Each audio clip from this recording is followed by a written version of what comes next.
the military, ceremonies are held to accord distinctive honors to our national symbols or individuals on special occasions. These ceremonies are also used to display the proficiency and state of training in a command and to promote teamwork and pride in the organization. They also contribute to public morale by displaying symbolically the strength and unity of the military in support of the nation. All of the movements that you will observe today are known as drill. The purpose of drill is to enable a commander or non-commissioned officer, such as the military training instructor, the ability to move their units from one place to another in an orderly manner, to aid in training by instilling discipline and habits of precision and response to the leader's orders, and to provide for the development of all leaders in the practice of commanding formations.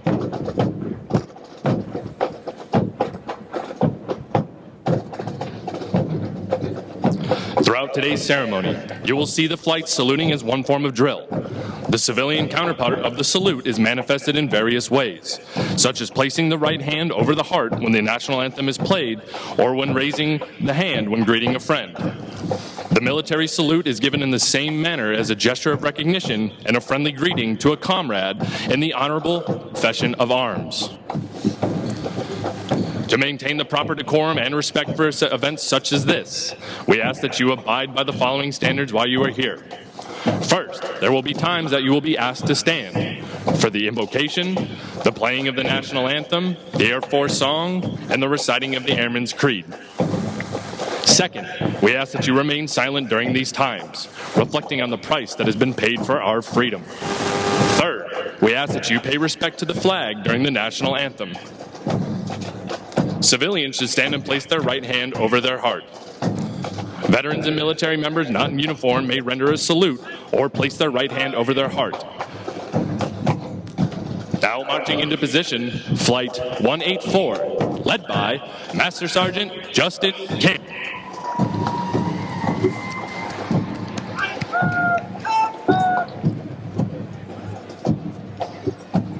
Flight 185, led by Technical Sergeant J.R. Robbins.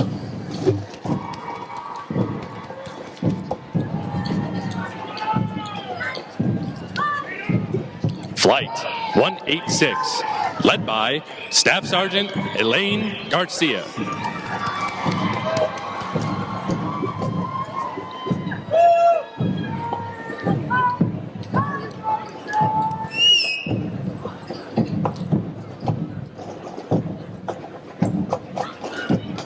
Flight 187, led by Technical Sergeant Darrell Baldwin.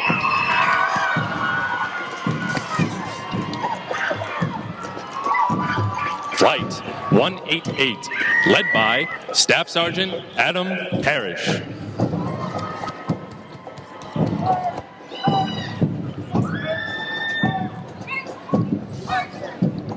Flight 189, led by Technical Sergeant Saralina Ramos.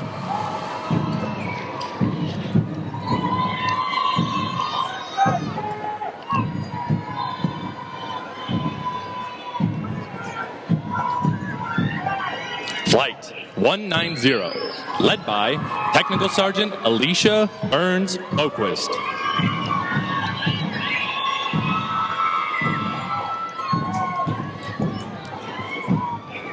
Flight 191, led by Technical Sergeant Alexander Davis.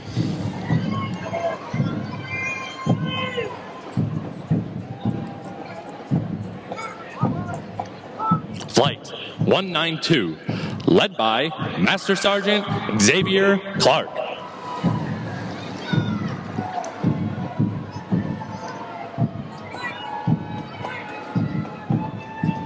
Flight 193, led by Technical Sergeant Tiffany Todd.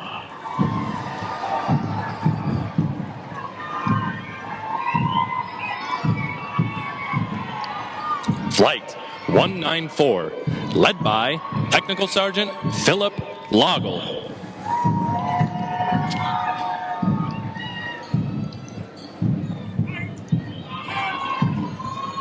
Flight 195, led by Master Sergeant Christopher Hutto.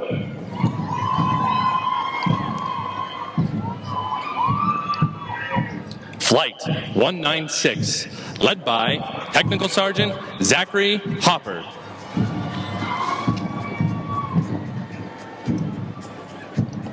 Musical support for this morning's ceremony are graduates from Flight 197, performing under the direction of retired Master Sergeant Sam Johnson, Master Military Training Instructor, hometown Stratford, Connecticut.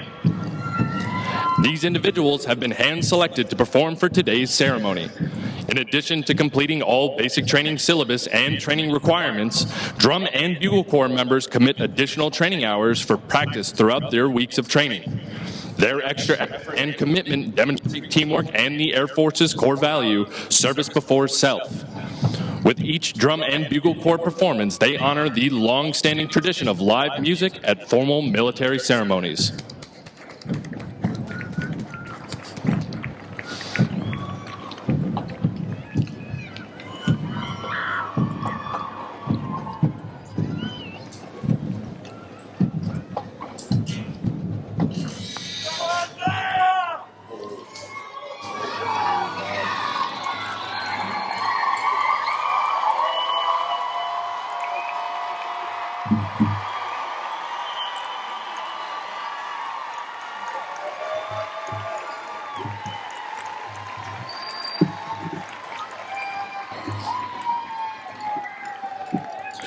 Ladies and gentlemen, please stand for the invocation given by Chaplain Whip. I invite you to join with me in prayer on this blessed morning. Almighty God, today we entrust to you these men and women who have chosen to wear the sacred cloth of our nation. Watch over them and guide them as they work daily to defend the liberties and the freedoms we hold so dear. Be their strength each day as they sacrifice in defense of those who cannot defend themselves. Gracious God, as we gather to observe and pause for this time-honored custom of retreat of our nation's colors, we ask for your mercy and blessing upon our nation. We thank you, O Lord, for the legacy of service members who have fought and died to preserve the freedoms that our flag symbolizes today. May the whiteness of her stripes always be bright for purity and light. May the red of the shed blood never be forgotten. And may the blue of the sky and the brightness of the stars always represent the striving of our nation towards higher purposes and goals. May you truly bless our nation. This morning, as the Gators of the 320th Training Squadron prepare to graduate from basic military training, my prayer is that this retreat ceremony will not soon be forgotten. May the words, "Greater love has none than this," that someone lay down his life for his friends, ring true in their hearts this morning. I ask from this day forward that every time these soon-to-be airmen pause from their duties at the sound of the bugle, that they will be mindful of the generations who have gone before them, who have served, who have bled, and yes, who have died for the flag we honor today. Gracious God, cause each of us never to miss an opportunity to reflect on the great price paid and continue to be paid for the red, white, and blue. It's in your holy name we do pray. Amen. Thank you, Chaplain. Ladies and gentlemen, please be seated. Good morning and welcome to today's Basic Military Training Graduation Ceremony. We would like to introduce our distinguished guests, beginning with the host for today's ceremony, the Commander, Air Force Basic Military Training and 1990 graduate of Basic Military Training, Colonel Jeff Pixley.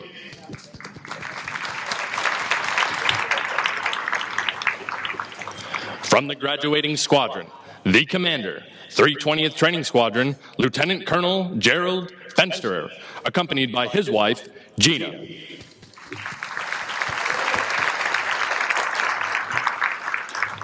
The Senior Enlisted Leader, 320th Training Squadron and 2003 graduate of Basic Military Training, Chief Master Sergeant Jennifer Smalls.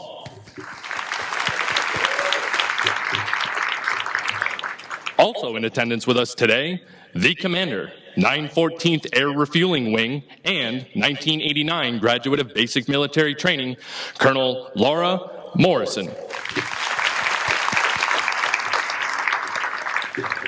The Command Chief, 914th Air Refueling Wing and 1983 graduate of Basic Military Training, Chief Master Sergeant Donald Scott Peters. The Command Chief, 148th Fighter Wing, Chief Master Sergeant Joseph Mikatin, accompanied by his wife, Jolene. The Acting Command Chief, 37th Training Wing and 2002 graduate of Basic Military Training, Chief Master Sergeant Yusuf Saad.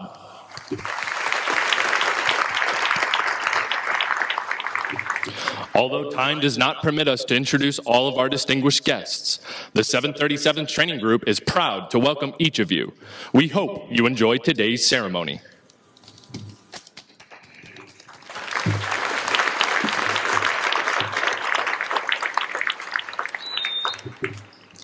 Ladies and gentlemen, Chief Master Sergeant Smalls will now come forward and address our graduating class.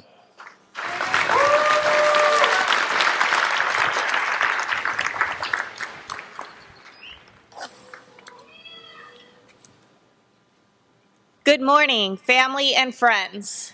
We are so glad you could join us today because you are looking at our nation's newest airmen. Thank you for trusting us with your loved ones.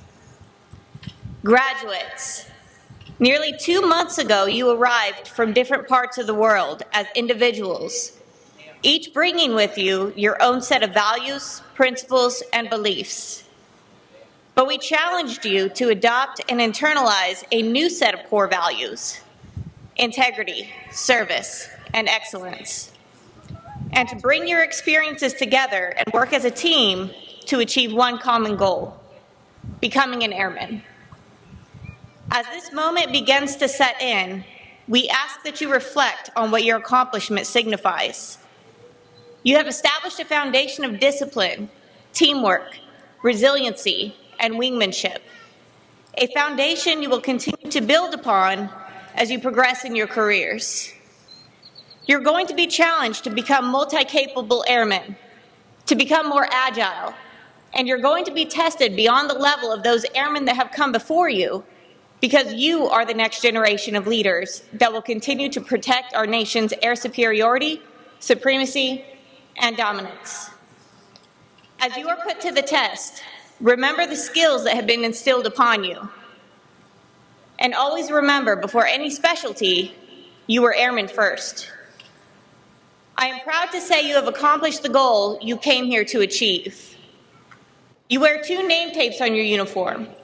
One is the family that you were born into, and the other is the family that you have chosen to become a part of. And on behalf of your military training instructors, it is an honor to now serve with you.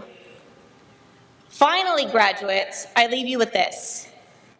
You're joining a team that will look to you to define the character of our Air Force for years to come. We have the utmost faith in you because every time you recite the Airman's Creed, you adamantly proclaim you will not fail. And we believe you. As your senior leader, I hereby acknowledge your completion of all graduation requirements and have recommended to Colonel Pixley that you receive your coveted Airman's coin, which signifies your transition today from trainees to airmen. Congratulations.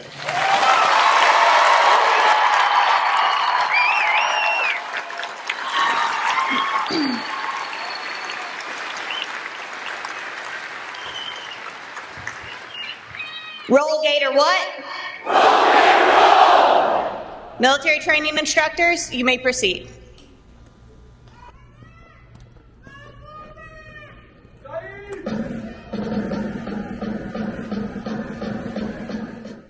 At this part of the ceremony, the military training instructors will distribute the Venerable Airman's coin, and for the first time, distinct Space Force coins to our Space Force graduates.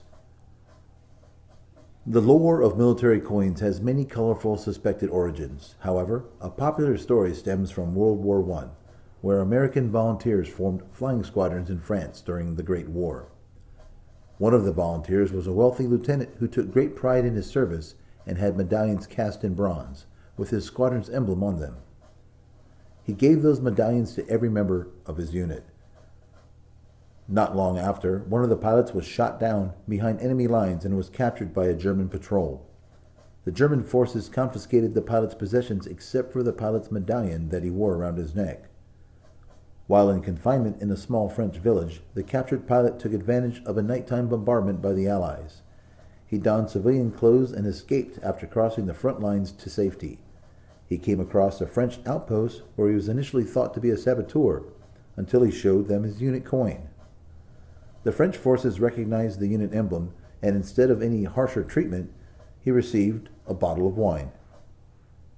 Today, several military units have developed their own coins and specific rules for them. Many organizations give out their unit coins to recognize outstanding performances and achievements.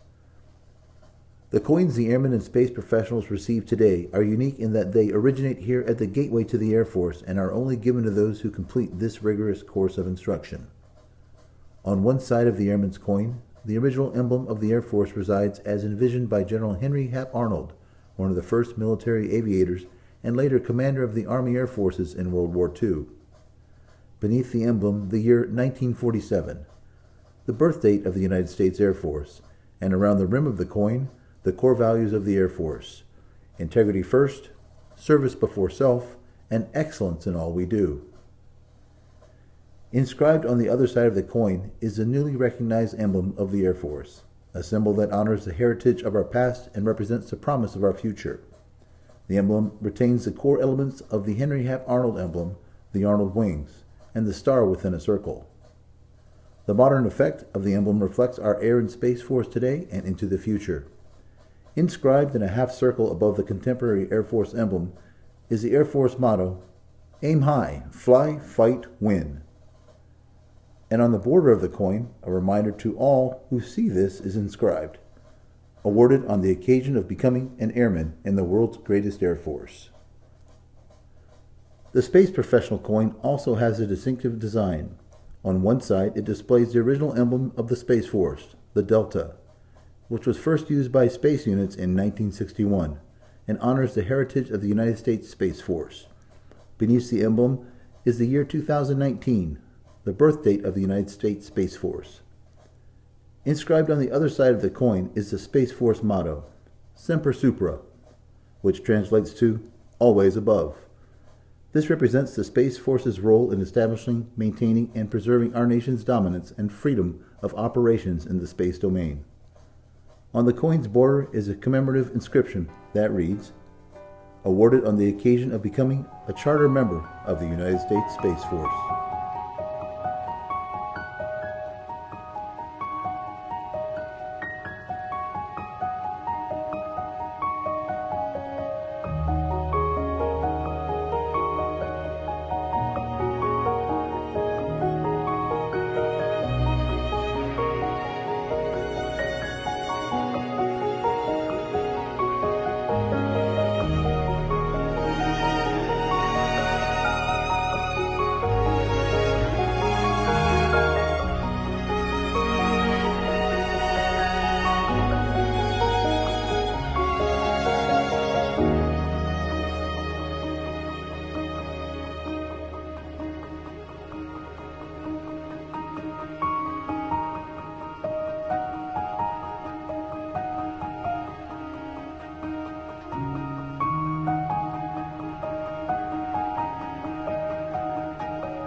Ladies and gentlemen, Lieutenant Colonel Fenster will now come forward and address our graduating class.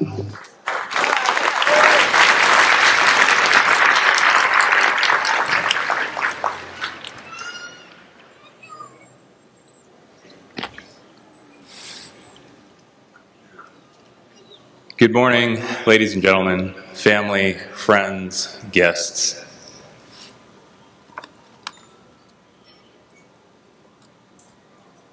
Thank you for being here, and thank you for who you are and what you've been able to give to us in the trainees that are now standing before us, ready to be airmen. I'm going to turn my speech towards you, the airmen standing in front of me. Gators, when I met you during 0 week, I offered some guidance in order that you had the keys to success from the very beginning of BMT to become the world's next best multi-capable airman. I challenged you to not only knowing our Air Force core values, but to accept them, to live them, and to create a U 2.0. We then introduced you to the best MTIs at BMT. And I want to take a quick pause to let your parents, loved ones, and supporters know that these MTIs professionally took your loved ones as they were and grew them into the great airmen that now stand before us today. Let's all give our Gator MTIs our appreciation and a round of applause.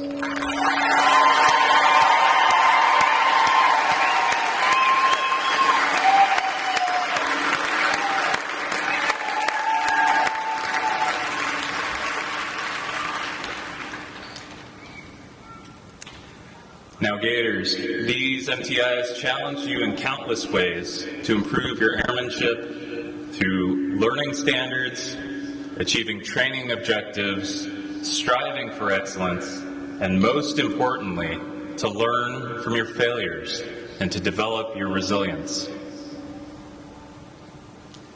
Your foundation of excellence, service, integrity, and teamwork now allow you to continue to learn, strive, and achieve as you drive yourselves through the Air Force's next challenges.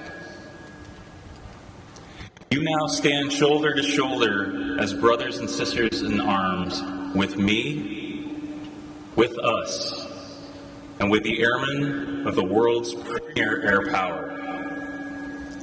Our MTIs and I are proud to say that you were born out of Gator Nation, and we all stand ready with you as we together defend our nation and each other. My final thought is a challenge to you. Serve with dignity and respect. Know and execute your roles. Foster teamwork and take initiative. Earn your stripes. Strive to be the best airman that you can be for you, for your wingmen, and for your country. And when the time comes that your journey is over, know that you gave it your all and that you, the Air Force, and the country are better because of your service. Airmen, welcome to the long blue line. Roll Gator 1! Roll Gator roll!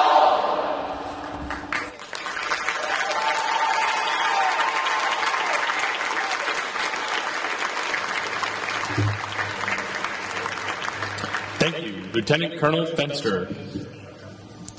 At this time, we would like to take this opportunity to recognize basic military training's most outstanding performer, someone who has demonstrated their ability to successfully navigate all assessments, testing their physical abilities, academic aptitude, and adaptability to the military environment through multiple progress checks. This airman has surpassed all others in the challenges of training and has earned the distinction of being the top graduate of this class. The top graduate is from Flight 197, Airman Elizabeth Olney. She is from Phoenix, Arizona, and joined the Air Force to become an airborne cryptologic language analyst. In the stands cheering her on are her father, Stephen, stepmother, Lacey Weiser, sister, Christina, and grandmother, Jane Sheehan. Her recruiter is Tech Sergeant Tamal from the 362nd Recruiting Squadron in Tempe, Arizona.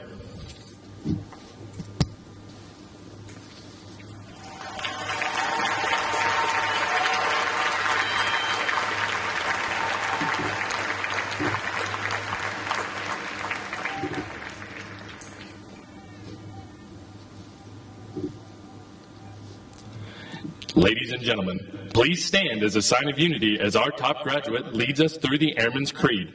Instructors, place your flights at attention.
Ladies and gentlemen, please be seated. Instructors, place your flights at ease.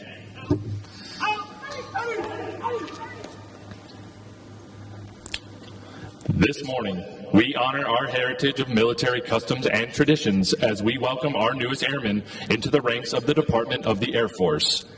There are two purposes for this morning's retreat ceremony. The retreat ceremony is a solemn event conducted at every United States military installation around the globe. It signifies the end of the official duty day and, today, is symbolic of the end of training for our graduates. But more importantly, it is to pay respects to our nation's flag. When we offer our respect for our flag and to our national anthem, we have an opportunity to reflect on the democratic principles that have made our nation great. The meaning of freedom, dignity of the individual, the pursuit of happiness, and national unity all comes to mind when you think of our flag. It is the symbol of our nation to the world. Military members have a special bond with the flag. These airmen are part of the flag's tradition because they symbolize the spirit and sacrifices of the military and dedication to the defense of this great nation and the principles it represents. When we salute the flag and it is lowered, we ask you to think about the flag flying over Arlington and other national cemeteries. Think about the flag being carried into combat by the service members who preceded us. Think about the freedom Americans enjoy today, freedom without precedent in the history of the world. The men and women who stand before you today represent the projection of the strength behind our flag. Our flag security detail consists of members from the graduating squadron, led by Technical Sergeant Fausto Gill. Our Commander of Airmen is Master Sergeant Precious Roy.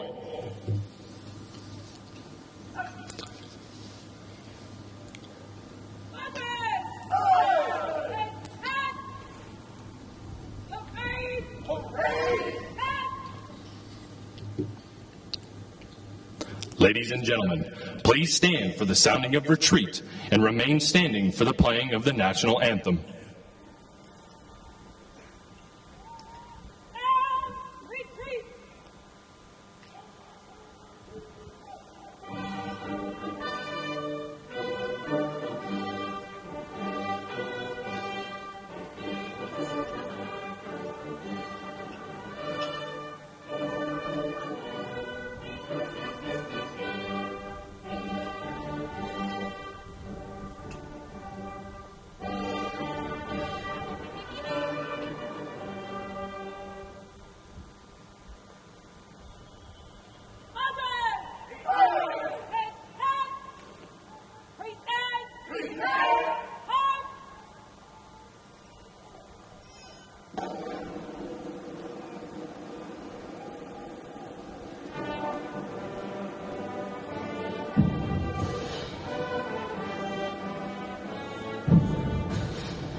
The flag stands for peace, honor, truth, justice, and freedom.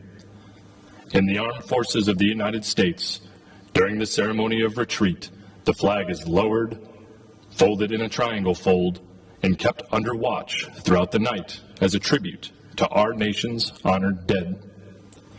The next morning, it is brought out at the ceremony of reveille. The flag has been torn to strips and used as bandages for wounded combatants on the battlefield. It has been placed in the trembling arms of a grieving parent at the grave of their fallen son or daughter. It is flown at half-staff to honor our military members. The flag is flown in every battle of every war for more than 200 years. It has flown at Valley Forge, Shiloh, and Gettysburg. It was there at San Juan Hill, the trenches of France, in the Argonne Forest, Anzio, Rome, on the beaches of Normandy. It was waved at Okinawa, Korea, Vietnam, Somalia, Kuwait, Iraq, and in Afghanistan.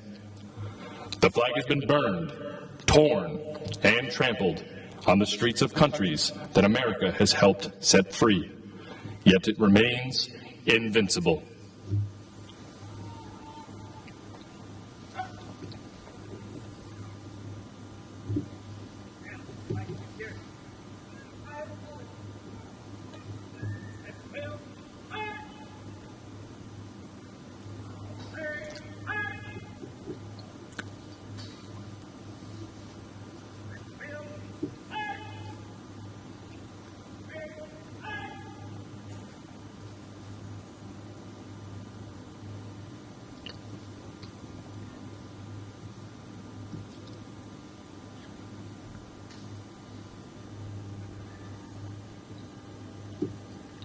Ladies and gentlemen, please remain standing for the playing and singing of the United States Air Force song.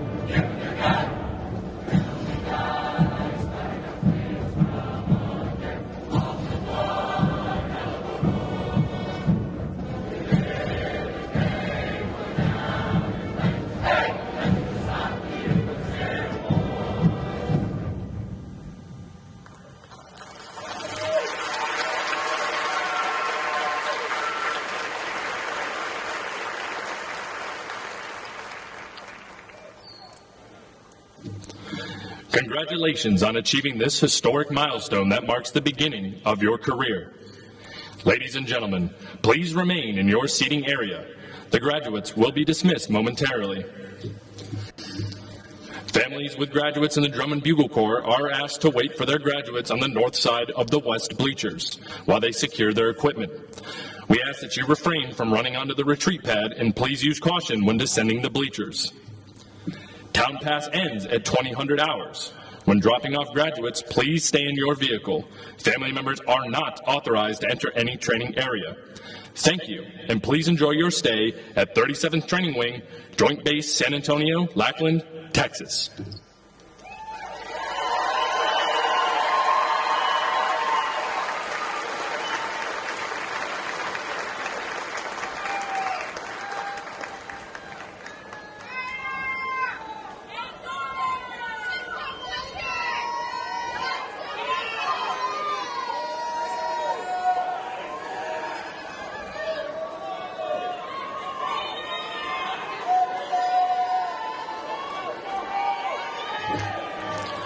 All graduates are now released. Top graduate, please report to the podium.